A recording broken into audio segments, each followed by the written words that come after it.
From translation, NKJV New King James Version. This 17th day of the year. Today we are reading passages Genesis 48 to 50. Genesis chapter 48, verses 1 to 22. Now it came about after these things that Joseph was told, Behold, your father is ill. And he took with him his 2 sons, Manasseh and Ephraim. And Jacob was told, Look, your son Joseph is coming to you. And Israel strengthened himself and sat up on the bed. Then Jacob said to Joseph, God Almighty appeared to me at Luz in the land of Canaan and blessed me, and said to me, Behold, I will make you fruitful and multiply you, and I will make you a company of peoples, and give this land to your descendants after you for an everlasting possession.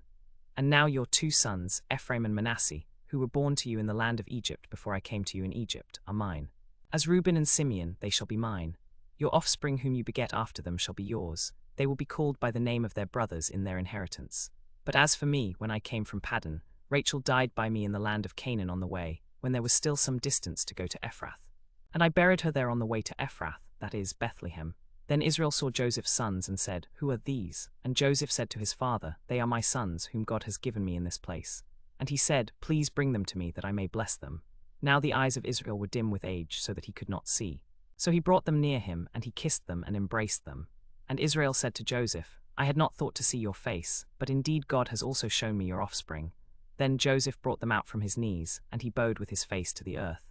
And Joseph took them both, Ephraim with his right hand toward Israel's left hand, and Manasseh with his left hand toward Israel's right hand, and brought them near him. Then Israel stretched out his right hand and laid it on Ephraim's head, who was the younger, and his left hand on Manasseh's head, guiding his hands knowingly, for Manasseh was the firstborn. And he blessed Joseph and said, God, before whom my fathers Abraham and Isaac walked, the God who has fed me all my life long to this day, the angel who has redeemed me from all evil, bless the lads. Let my name be named upon them, and the name of my fathers Abraham and Isaac, and let them grow into a multitude in the midst of the earth. Now when Joseph saw that his father laid his right hand on the head of Ephraim, it displeased him. So he took hold of his father's hand to remove it from Ephraim's head to Manasseh's head. And Joseph said to his father, Not so, my father, for this is the firstborn. Put your right hand on his head. But his father refused and said, I know, my son, I know. He also shall become a people, and he also shall be great. But truly his younger brother shall be greater than he, and his descendants shall become a multitude of nations. So he blessed them that day, saying, By you Israel will bless, saying, May God make you as Ephraim and as Manasseh. And thus he set Ephraim before Manasseh. Then Israel said to Joseph, Behold, I am dying, but God will be with you and bring you back to the land of your fathers. Moreover, I have given to you one portion above your brothers, which I took from the hand of the Amorite, with my sword and my bow. Genesis chapter 49, verses 1 to 33. And Jacob called his sons and said, Gather together, that I may tell you what shall befall you in the last days. Gather together and hear, you sons of Jacob, and listen to Israel your father. Reuben, you are my firstborn, my might and the beginning of my strength. Excellency of dignity and excellency of power. Unstable as water, you shall not excel, because you went up to your father's bed, then you defiled it, he went up to my couch. Simeon and Levi are brothers, instruments of cruelty are in their dwelling place. Let not my soul enter into their council, do not my honor be united to their assembly, for in their anger they slew a man, and in their self will they hamstrung an ox. Cursed be their anger, for it is fierce, and their wrath, for it is cruel. I will divide them in Jacob and scatter them in Israel. Judah, you are he whom your brothers shall praise. Your hand shall be on the neck of your enemies. Your father's sons shall bow down before you. Judah is a lion's cub. From the prey, my son, you have gone up. He bows down, he lies down as a lion, and as a lion who shall rouse him? The scepter shall not depart from Judah, nor a lawgiver from between his feet, until Shiloh comes. And to him shall be the obedience of the people. Binding his donkey to the vine, and his donkey's colt to the choice vine, he washed his garments in wine, and his clothes in the blood of grapes. His eyes are darker than wine, and his teeth whiter than milk. Zebulun shall dwell by the haven of the sea. He shall become a haven for ships, and his border shall adjoin Sidon. Issachar is a strong donkey, lying down between 2 burdens. He saw that rest was good, and that the land was pleasant. He bowed his shoulder to bear burden, and became a slave laborer. Dan shall judge his people as one of the tribes of Israel. Dan shall be a serpent by the way, a viper by the path, that bites the horse's heels, so that its rider shall fall backward. I have waited for your salvation, O Lord. Gad, a troop shall tramp upon him, but he shall triumph at last. Asher's food shall be rich, and he yield royal dainties. Naphtali is a let loose deer. He uses beautiful words. Joseph is a fruitful bough by a well. His branches run over the wall. The archers have bitterly grieved him, shot at him, and hated him. But his bow remained in strength, and the arms of his hands were made strong by the hands of the mighty God of Jacob. From there is the shepherd.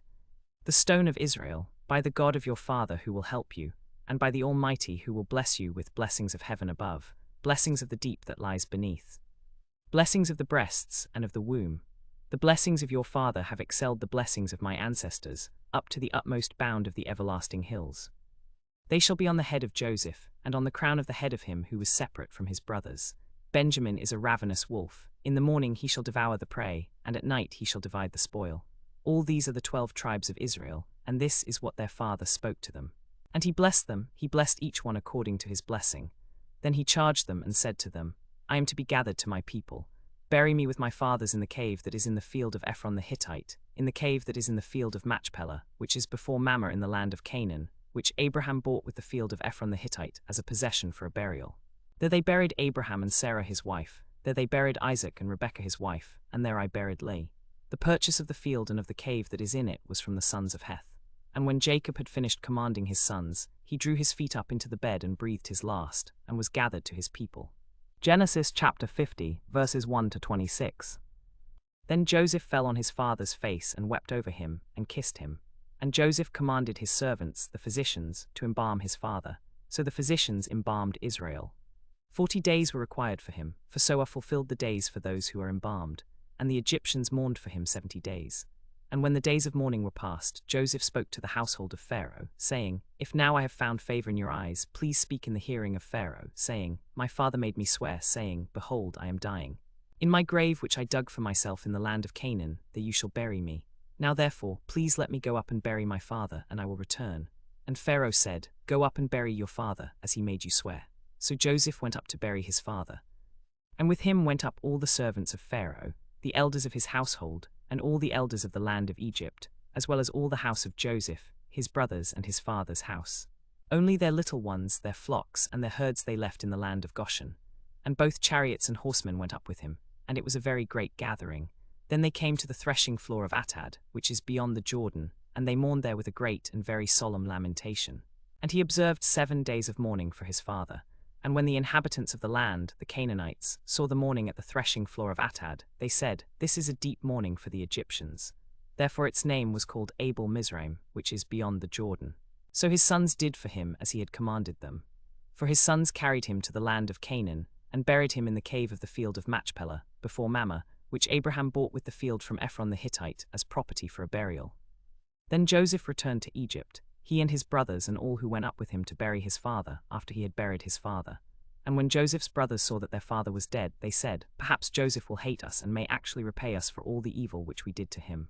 So they sent messengers to Joseph, saying, Before your father died he commanded, saying, Thus you shall say to Joseph, I beg you, please forgive the trespass of your brothers and their sin, for they did evil to you. Now please, forgive the trespass of the servants of the God of your father. And Joseph wept when they spoke to him. Then his brothers also went and fell down before his face, and they said, Behold, we are your servants. Joseph said to them, Do not be afraid, for am I in the place of God? But as for you, you meant evil against me. But God meant it for good, in order to bring it about as it is this day, to save many people alive. Now therefore, do not be afraid. I will provide for you and your little ones. And he comforted them and spoke kindly to them. So Joseph dwelt in Egypt, he and his father's house. And Joseph lived 110 years. And Joseph saw Ephraim's children of the 3rd generation. The children of Machir, the son of Manasseh, were also born on Joseph's knees. And Joseph said to his brethren, I am dying, but God will surely visit you and bring you out of this land to the land of which he swore to Abraham, to Isaac, and to Jacob. Then Joseph took an oath from the children of Israel, saying, God will surely visit you, and you will carry up my bones from here. So Joseph died, being 110 years old. And they embalmed him, and he was put in a coffin in Egypt.